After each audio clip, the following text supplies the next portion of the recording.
मी रुमा आकाश कदम. माझ्या शाळेचे नाव जिल्हा परिषद प्राथमिक शाळा पाटेगाव, केंद्र अनंतपूर, तालुका जिल्हा बीड.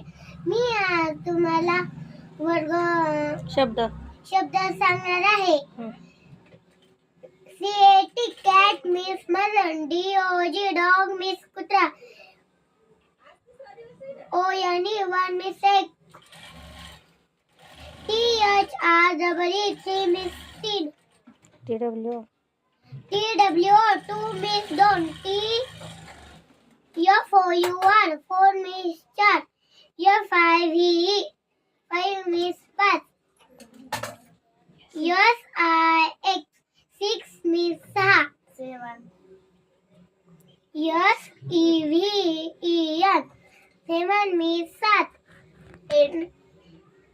EIGHT eight means आठ, NINE nine means नऊ, ten means दहा. धन्यवाद.